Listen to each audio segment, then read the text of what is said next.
जो सपना मेरे पिताजी का अधूरा रह गया था, यहाँ से बहुत संघर्ष हुआ, बहुत कुछ हुआ, लेकिन जो परिणाम हम लोग चाहते थे वो हम लोग को मिल नहीं पाया।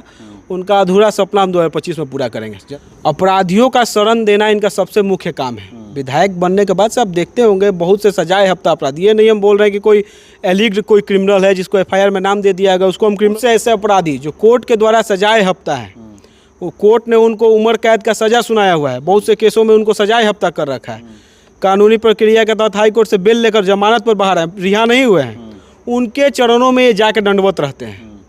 इनका ये साफ स्पष्ट मैसेज देते हैं कि अपराधियों के ऊपर इनका सह बना। जो हम लोग पिछले बार बहुत कम सीटें जीते थे हमारी एनडीए गठबंधन, शाहाबाद में 2010 वाला परिणाम 2025 में होने वाला है। लगभग सभी सीटें हम लोग जीतने वाले हैं। और शाहपुर के लिए हम आपको आश्वस्त कर देना चाहते हैं, यहाँ से विधायक जी को यहाँ की जनता नकार चुकी है। वो बस इस उम्मीद में बैठे हुए हैं कि 2020 वाला सिचुएशन फिर से हो जाए और फिर हम जीत जाएं। बिहार में 4 सीटों पे उपचुनाव हुए थे, चारों सीट एनडीए के खाते में गई है। चुनाव से पहले तेजस्वी यादव खुद बोले थे तरारी में मंच से कि ये सेमीफाइनल है और इसमें आप लोग जीत दिलाइए, फाइनल हम ही लोग जीतेंगे। चलिए, हमारे साथ बात करने के लिए बीजेपी के युवा नेता राकेश ओझा जी हैं। मैं सीधे इनसे जुड़ता हूं। IBN 7 भारत में आपका स्वागत है। बहुत बहुत धन्यवाद आपको।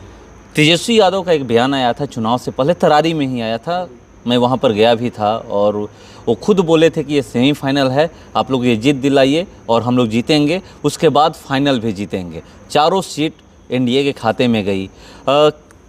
जो ये सेमीफाइनल था, आप लोग इसको किस तरह से देख रहे थे? क्या सही में सेमीफाइनल था या फिर ऐसे ही? देखिए, हमारी पार्टी हर एक चुनाव को जितना सीरियसली लेना चाहिए उतना लेती है। उसमें कोई आउट ऑफ द बॉक्स तैयारी नहीं रहती है। हमने कई बार कहा है हमारी पार्टी जो है 24/7 इंटू 365 डेज़ काम करने वाली पार्टी है। ऐसा नहीं है कि चुनाव आता है तो नया नया कुर्ता पैजामा सिलवा के हमारे कार्यकर्ता रोड पर घूमना शुरू करते हैं। ये हमारी पार्टी का कल्चर नहीं है। हमारी पार्टी के कार्यकर्ता और नेता साल भर मेहनत करते हैं, उसी का परिणाम आप महाराष्ट्र का चुनाव का आप रिजल्ट देखेंगे, बिहार का उपचुनाव का आप रिजल्ट देखेंगे। ये सब साल भर मेहनत करने का फल है। और जहाँ तक बात है तेजस्वी यादव की, उन्होंने कहा था सेमीफाइनल है। अगर उनकी ही बातों को माना जाए तो सेमीफाइनल में तो जनता ने, बिहार की जनता ने उनको रिजेक्ट कर दिया है, तो किस मुँह से फाइनल में जाने का बात कर रहे हैं? और जहाँ तक बात है कि ये उपचुनाव सेमीफाइनल था कि क्या था, ज़्यादा बेहतर वो बता पाएंगे। लेकिन बिहार की जनता ने अपना मूड स्पष्ट कर दिया है। जिन जिन सीटों पर हम पिछली बार हारे थे मेन चुनाव में, उन सीटों पर भी उपचुनाव में हम लोग जीते हैं। ये साफ संदेश है बिहार की जनता का कि आने वाले समय में भी एनडीए की सरकार बिहार में बनने वाली है। तैयारी आप लोग कर चुके हैं 25 की? हम लोग की तैयारी रेगुलर रहती है। हम लोग हर दिन जनता के बीच में रहने वाले लोग हैं। हम ही नहीं, हमारी पार्टी से जितने में भी जुड़े हुए जो लोग हैं, चाहे जो भारतीय जनता पार्टी की विचारधारा को मानने वाले लोग हैं, वो हम हमेशा जनता के बीच में रहते हैं। जनता की समस्याओं को लेकर अलग अलग जगहों पर आवाज़ उठाना, उनको दूर करने का प्रयास करते हैं। इसका परिणाम है कि आज अगर चुनाव हो तो आज हम लोग पूर्ण बहुमत से सरकार बनाने में सक्षम हैं। और आप परिणाम देखिएगा, अब तो समय आ रहा है, ज़्यादा कुछ बोलना हम नहीं चाहेंगे, समय आने दीजिए। जो परिणाम होगा स्पष्ट कर देगा कि बिहार की जनता क्या चाहती है। तरारी हॉट सीट बना हुआ था क्योंकि वहीं के सांसद थे, सीट खाली हुआ था, वहाँ पे चुनाव जो हुए और वहाँ पे जो बीजेपी के प्रत्याशी विशाल प्रशांत थे वो जीत हासिल किए हैं। अब उसके बाद से ये कहा जा रहा है कि शाहाबाद में बहुत ऐसे सीट हैं जहाँ पर बीजेपी का खाता खुलेगा। क्या सही में या फिर उपचुनाव में ही जीत हुई है? नहीं, हम लोग चुनाव जीतने वाले हैं। तरारी ही नहीं, रामगढ़ भी हॉट सीट थी, वहाँ से भी सांसद जो विधायक थे वो सांसद बन गए थे। उनका भाई चुनाव लड़ रहा था। इस नज़रिए से आप देखिएगा तो रामगढ़ ज़्यादा हॉट सीट हुआ। सिटिंग सांसद का भाई और राजद का, जिनका ये लोग ढिंढोरा पीटते, उसके प्रदेश अध्यक्ष का बेटा, उस पार्टी के प्रदेश अध्यक्ष का बेटा वहाँ से चुनाव लड़ रहे थे और वो हारे ही नहीं, वो तीसरे नंबर पे चले गए। बहुत बुरी तरह हार हुई रामगढ़ में। और तरारी हम लोग जीते हैं। और हम तो चुनाव से पहले भी आपसे बात हुई थी, काउंटिंग से पहले, तो हमने उस समय स्पष्ट किया था कि चारों की चारों सीट हम लोग जीतने वाले हैं। और सही बात है, जो आप चर्चा की बात कर रहे हैं, बहुत सी ऐसी सीटें हैं जो हम लोग 2020 में और 15 में हार गए थे, उसको हम लोग 25 में जीतने वाले हैं। क्या शाहपुर भी है? शाहपुर तो निश्चित है। शाहपुर तो हम लोग पिछले बार ही जीत गए रहते हैं। क्या हुआ था कंडीशन और क्यों ये जीत गए विधायक जी, ये किसी से छुपा हुआ नहीं है। अगर उस समय कैंडिडेट सिलेक्शन सही हुआ रहता तो हम लोग चुनाव उस समय 20 में ही जीत गए रहते हैं। लेकिन ठीक है, कभी कभी मिसअंडरस्टैंडिंग और कन्फ्यूजन हो जाता है, लेकिन ये कन्फ्यूजन हमेशा नहीं रहेगा। और शाहपुर के बारे में मैं आपको बता दूं कि मेरे जितने भी राजनीतिक प्रतिद्वंदी हैं, विरोधी हम कहना उचित नहीं समझेंगे, जो राजनीतिक प्रतिद्वंदी हैं वो इंक्लूडिंग जो सिटिंग एमएलए हैं हमारे माननीय राहुल तिवारी जी, उन सभी को अपने जीत से ज़्यादा इस बात की सोच है कि राकेश ओझा को टिकट मत मिले भाजपा का। इस बात को लेकर लोग की ज़्यादा बेचैनी है। लेकिन ठीक है, हम लोग अभी कुछ बोलेंगे नहीं, समय का इंतज़ार कीजिए। इस बार टिकट और सर्टिफिकेट हमारे साथ ही रहेगा। क्यों, क्या आप ही से डर है कि आपको अगर बीजेपी टिकट देती है तो जीत हासिल हो सकती है? अरे आप हमसे डर है कि नहीं, ये हम तो नहीं बोलेंगे। आप पिछले बार का इक्वेशन उठा कर देख लीजिए। इंडिपेंडेंट जो हमको वोट आया था, मेरी माताजी जी को जितना वोट आया था, और यहाँ से भाजपा की जो अधिकृत प्रत्याशी थी उनका जो वोट आया था, मतलब संयुक्त एनडीए का वोट अगर जोड़ दें तो मैं अपना भी वोट जोड़ दूँ, तो हम लोग राजद के बहुत माने नेक टू नेक फाइट में पहुँच जाते हैं। कुछ वोट जो थे डिवीज़न के कारण इधर उधर हो गई थी, लेकिन अगर सिंबल सही जगह रहता तो हम लोग पिछले चुनाव में ही उनको हरा दिए रहते। और ये आप कोई ऐसा मतलब हाइपोथेटिकल कॉन्सेप्ट नहीं है। चुनाव सरासर वोटों का खेल है। जिसके पास वोट है वो विजेता होता है, जिसके पास वोट नहीं है वो कितना भी बड़ा आदमी हो वो विजेता नहीं कहलाएगा। हमारे पास वोट है, इस बात को कोई झुठला नहीं सकता, विधायक जी भी नहीं झुठला सकते। इलेक्शन कमीशन का आप वेबसाइट से हमारे जो वोट आए थे उसको डाउनलोड कर लीजिए, वोटों का इक्वेशन मिला लीजिए। जो तरारी वाला इक्वेशन था, जो तरारी वाला सिचुएशन था, कमोवेश सिचुएशन शाहपुर में भी वही था। वहाँ पे भी क्या हुआ था 2020 चुनाव में वो हमको बताने की ज़रूरत नहीं है, लेकिन पार्टी ने उस पर संज्ञान लिया, परिणाम आप देख सकते हैं क्या है। ठीक उसी तरह शाहपुर में भी वही होगा, बदलाव होगा। यहाँ पर पार्टी के संज्ञान में सारा मामला है। पार्टी भी सोच रही है किस तरह इस सीट को निकाला जाए, और कौन निकाल सकता है ये मुझे बताने की ज़रूरत नहीं है। समय का इंतज़ार किया जाए। और शाहपुर तो जो शाहाबाद में जो हम लोग पिछले बार बहुत कम सीटें जीते थे हमारी एनडीए गठबंधन, शाहाबाद में 2010 वाला परिणाम 2025 में होने वाला है। लगभग सभी सीटें हम लोग जीतने वाले हैं। और शाहपुर के लिए हम आपको आश्वस्त कर देना चाहते हैं, यहाँ से विधायक जी को यहाँ की जनता नकार चुकी है। वो बस इस उम्मीद में बैठे हुए हैं कि 2020 वाला सिचुएशन फिर से हो जाए और फिर हम जीत जाएँ। नहीं, 2020 की आप बात कर रहे हैं तो तरारी में तो सब सेट हो गया, आप खुद बोल रहे हैं।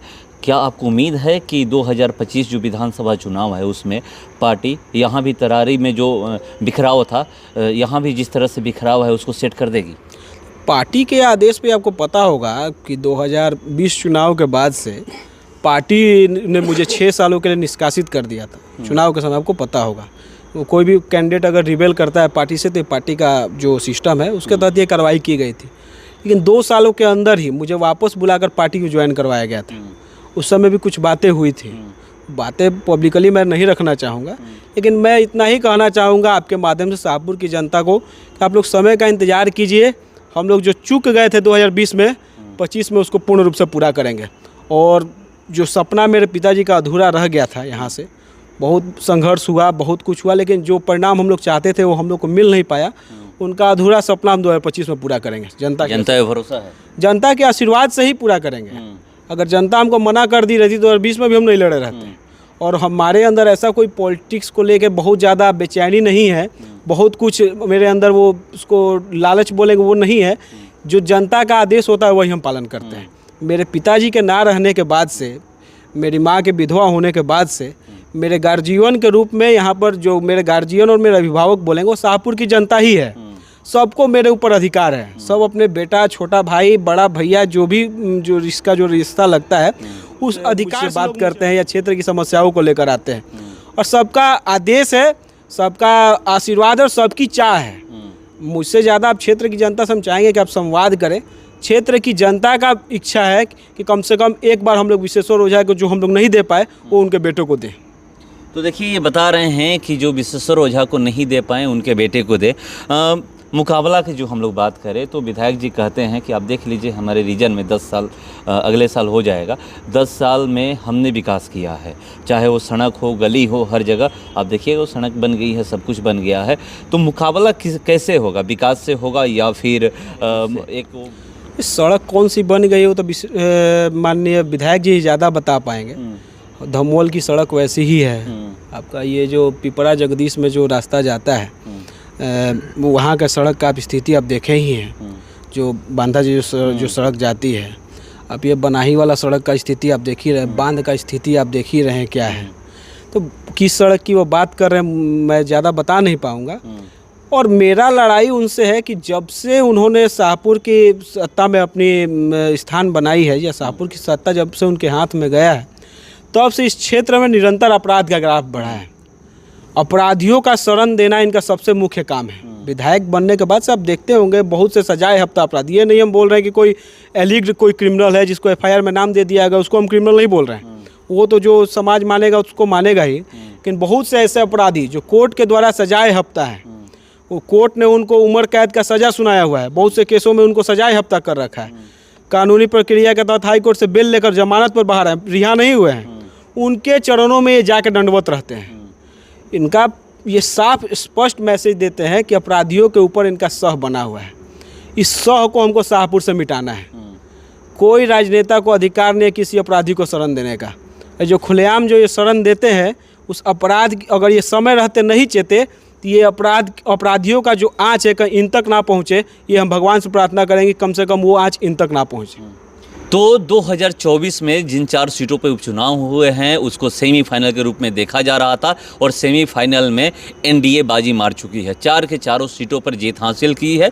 उसी अनुसार अब ये कहा जा रहा है कि जो फाइनल होने वाला है वो भी बीजेपी जीतेगी, यानी एनडीए जीतेगी। मुख्यमंत्री नीतीश कुमार के नेतृत्व में चुनाव लड़ा जाएगा। जो भी एनडीए में जितनी भी पार्टियाँ हैं वो मुख्यमंत्री नीतीश कुमार के नेतृत्व में चुनाव लड़ेगी। शाहपुर को लेकर के ये कह रहे हैं कि तरारी में जिस तरह से बिखराव था 2015 देख लीजिए या फिर 2020 देख लीजिए, वहां भी किस तरह से चुनाव लड़े जा रहे थे, और जैसे ही पार्टी सब कुछ सेट की, वहां पर एक कैंडिडेट बनाई, विशाल प्रशांत को जैसे ही कैंडिडेट बनाई वहां पर जीत हासिल हुई। वही स्थिति 2020 में यहां पर था। अब 2025 में वो स्थिति नहीं होने वाला है, और 2025 में पार्टी कह रहे हैं ही कैंडिडेट बनाएगी, और 2025 में शाहपुर विधानसभा में भी जीत हासिल होगी। इंतजार करते हैं 2025 का। फिलहाल इसको इतना ही। बने रहिए हमारे